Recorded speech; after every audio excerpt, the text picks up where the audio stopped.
Welcome back to Movies TV Mad. Of course, you can follow me on Twitter at Movies TV Mad, and welcome to Tuesday's edition of the DCEU Daily. And yes, you better be watching, because today we get into Robert Pattinson talking about the Batman. And this is one of my favourite quotes from the interview, by the way. This is what he had to say. From my point of view, it's the most graphic novel. I think it's a close work, especially about the interpretation of Batman's characters. Robert Pattinson on the Batman. Now, as I say, that's my favourite quote from this subscriber interview. I think there's a non-subscriber portion of it. We'll read as much of it out very shortly as we can. And I think this is my favourite part, because even before Matt started writing or shooting, I said to people this would be a huge, accurate retelling of Batman, the comic book character, the graphic novel character, the DC character. This would not be someone who's coming in to give us an independent take. This is someone who's very inspired by Batman. And what's amazing by Matt and Rob, by the way, they're both very loyal to the comics. Rob already speaking a couple of days ago about how diehard Batman fans would really like this film, and that's a good thing. How many times have we been told that we're part of toxic fandom and we make too many demands and this and that? The latest Scream film is attacking their own consumer. Maybe I'll make a film about when I was a deli counter assistant and I was criticised for cutting the ham off the bone wrong. Who knows, right? Of course, I'm not going to do that. But, you see what I'm saying. So it's really great to have a creative and an actor. Two artists saying, you know what? It's cool to be a Batman fan. We're Batman fans, and we want the die-hard Batman fans to get as much as they possibly can from this movie. So I really enjoyed that quote.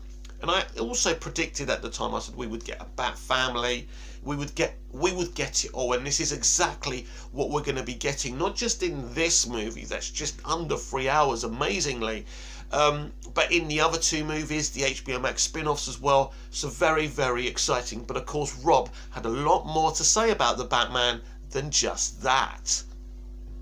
So let's get this party started. Robert Pattinson talks the Batman. He's a freak. Again, Pattinson understanding exactly who this character is. Exclusive. Total Film meets Robert Pattinson to talk about his version of the Batman. So let's get into the interview. I was aiming for quite different stuff. The actor tells Total Film over Zoom for the new issue of the magazine, available this Thursday. So this is just an extract of the interview, by the way. Obviously, it's basically the jewel in the crown of the parts you can really get as an actor. But I'd never really thought I was anywhere close to doing it, and especially with the other parts I was attracted to at the time. The character's cinematic future was in the state of flux following Ben Affleck's withdrawal from the role post-Justice League. Pattinson, who had pivoted from big blockbuster roles in Twilight and Harry Potter to indie dramas such as Good Time and The Lighthouse, was immediately eager to land the part of Bruce Wayne. I just kept obsessively checking up on it for the next year or so, he says. Even my agents were like, oh, interesting, I thought you only wanted to play total freaks. And I was like, he is a freak, he gets it. Like many, Pattinson grew up fascinated by Batman Bruce. Out of all the comic book characters in that kind of movie, I've seen every single one of the Batman movies in the cinema, which I can't really say I've done for any other series. He explains, I was always really looking forward to them coming out. There was the combination of just being so attracted to it, but also feeling like it had had a lot of movies made about it, and none of them are bad movies. People kind of shit on some of them, but they're not actually bad. They're all kind of completely achieve what they set out to achieve, and they all really interesting according to their time and place. I don't know, I just had a weird instinct about it, but I've always loved the character. Pattinson's Batman movie, directed by War for the Planet of the Apes helmer Matt Reeves, won't dwell on the character's origin story, but that tragedy will fuel the character. He's got this enormous trauma inside him, and he's built this intricate psychological mechanism to handle it, says Pattinson. It's like a really, really bad self-therapy, which has ended up with him being Batman at the end. As self-help, he laughs. The Batman hits cinemas on the 4th of March, blah, blah, blah. And basically, that's the portion of the interview they allowed us to see. So definitely get the Total Film article when it's out, I think on Thursday. It sounds like a really, really amazing interview. So what can we garner from Pattinson's attitude towards Batman in this small portion of this interview? Well, I think it's been clear for a long time. We know Matt is a huge Batman stan, but I think what's been clear for a very long time is that we're getting a Batman film I've had the privilege to already see, made, starring, and, written and directed by two Batman stans. That blows my mind. And once I saw the movie, that blew my mind even further. I'm surprised I've even got a mind left.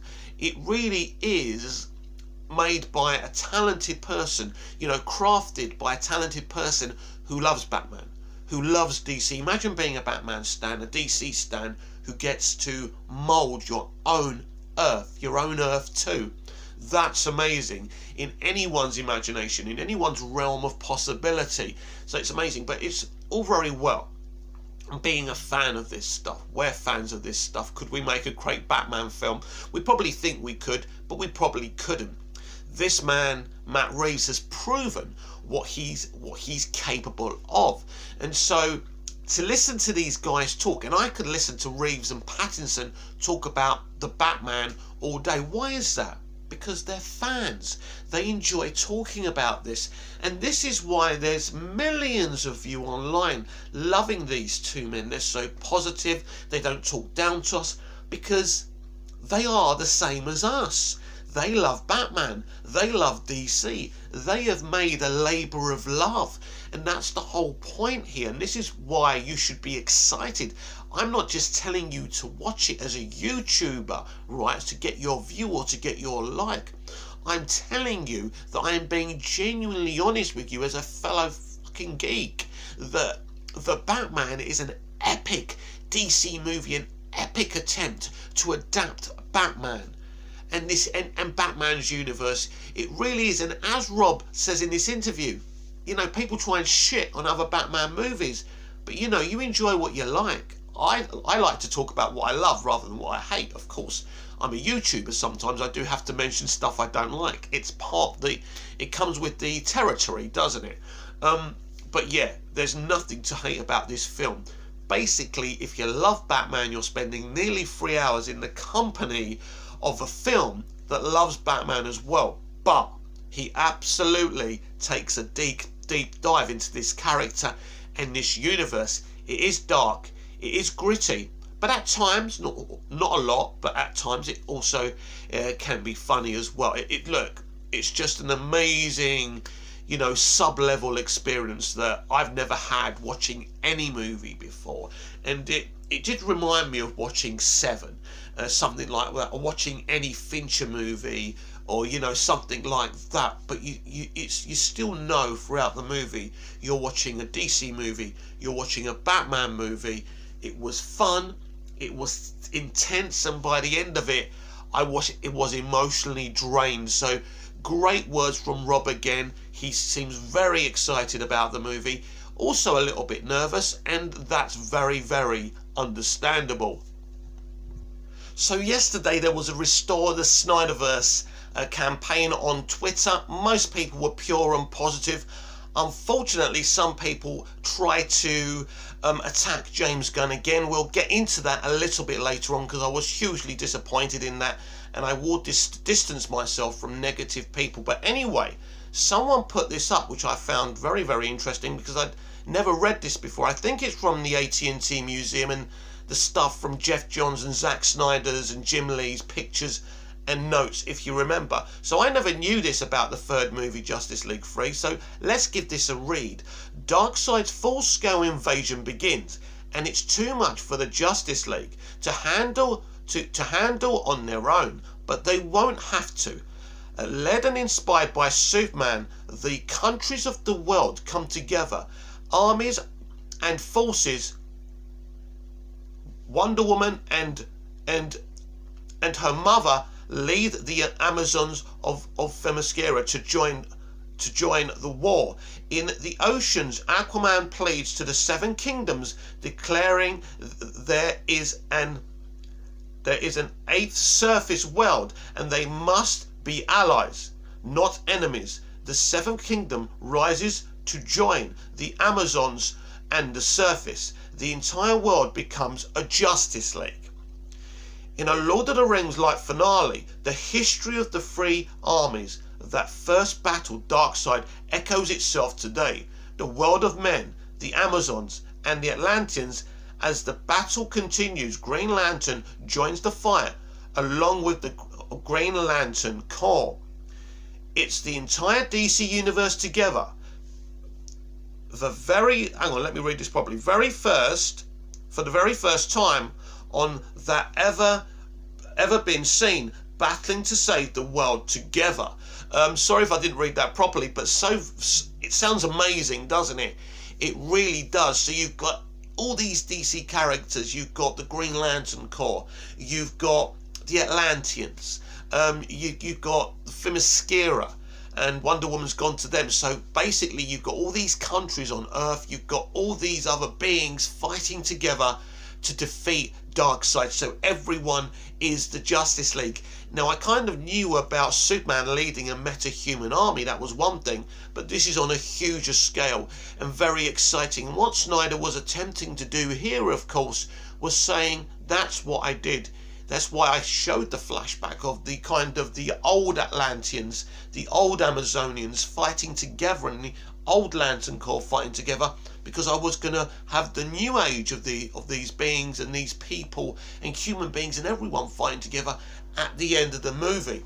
It's a narrative thread, basically, that makes sense. So what Zack was attempting to do was something epic, something compelling, and what a shame we haven't seen it at this point, but people are still fighting, and I think it was another successful campaign yesterday.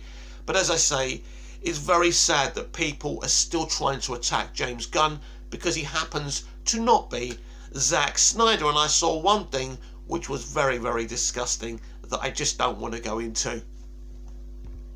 And finally today, I want to talk about this discourse that keeps on happening with some Snyderverse stans being so negative and toxic to other creatives, but also the negativity, the fake propaganda we have to put up with on a daily basis when we're excited about the future of DC, but still fighting to restore the Snyderverse. So someone called Aki said this, excuse me, still got COVID.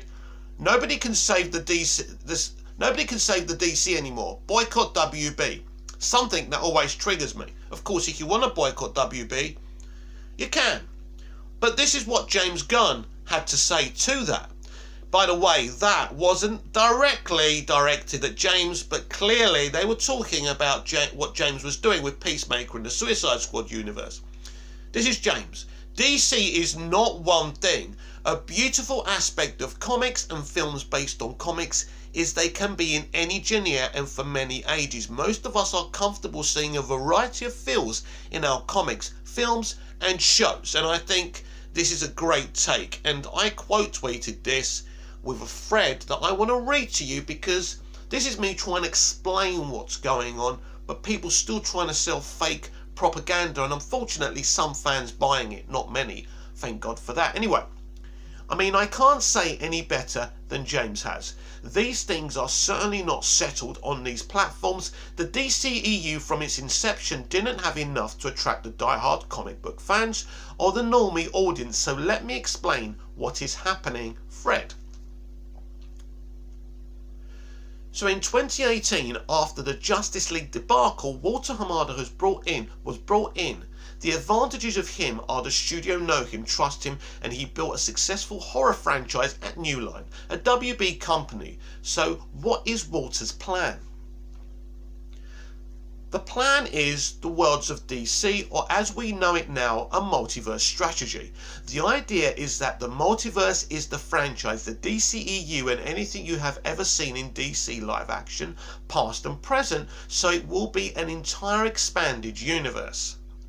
Now, as you can see from Peacemaker, the creative can still create their own thing with creative freedom, but with the proviso that the audience can see that this is set within a connected franchise. Executed properly, it is genius and very exciting.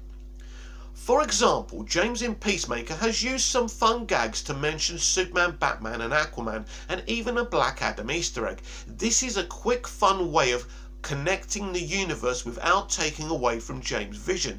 This is something fans have loved about the MCU. It works. As James said, one size doesn't fit all. People have different tastes, and having these different creatives bringing different ideas to DC live action is very exciting. Unfortunately, some people are a small minority, can't accept that we must not... Let me say that again because I didn't stop for air. So it doesn't make sense. Anyway, let me say it again. So, as James said, one size doesn't fit all. People have different tastes, and having these different creators bringing different ideas to DC live action is very exciting. Unfortunately, some people, a small minority, can't accept that. We must not let them spoil our enjoyment. Yeah, my reading hasn't been great today. Got COVID, the throat, I'm bunged up. Apologise about that, but you get what my thread is trying to say. It's trying to, lead off of what Gunn was saying and just explain what's going on. Nothing nefarious is going on here. They're trying to expand their business. They're trying to do a better job of attracting more people to the franchise, because enough people are not consuming the DC Extended Universe, and we need that to change. We've seen the reaction to Peacemaker, the positive reaction, the excitement. I haven't even seen Peacemaker yet, and I'm excited about what they're doing and what James has done with this project. And no fake propaganda that you spread is going to change this, but it doesn't mean we can't fight for Zack's vision. Zack's still fighting. Zack has spoken to David Zaslav and Discovery. There have been positive discussions. We could absolutely get the restoration of the Snyderverse, but let me be absolutely clear here, and this is not an opinion, these are facts via my connections to Hollywood. Let me tell you this, Zack Snyder will not be replacing Walter Hamada, right? Walter Hamada will not be arrested for standing up to Ray Fisher. Nobody did anything to the extent of needing to go to prison during Justice League. Zack Snyder is not replacing anyone, but realistically, Zack Snyder could return in a little corner of the DC universe after Flashpoint to complete his vision in an else world. It's something I absolutely support because I love Zack Snyder as a visionary and a creative, but I do not believe he's a man to plot out the future of the DCEU on his own. Now, if he wants to be part of that journey and have his own corner and continue to tell his DC stories, I'm absolutely fine with that. So anyway, please comment down below and like, share and subscribe, and let me know what you thought about the stuff we spoke about on today's DCEU Daily. Sorry that I've got COVID, sorry that I'm bunged up, sorry that I'm not on form. I will try and be a lot better in the future. This has been the DCEU Daily. I'm Mick, your host with the most. Just ask your girlfriends and your wives. Like, share, comment, subscribe, hit the notification bell so you never miss this perfection. And I'll see you again tomorrow, hopefully in better form, for even more DCEU Daily. Until then, goodbye, au revoir, auf Wiedersehen.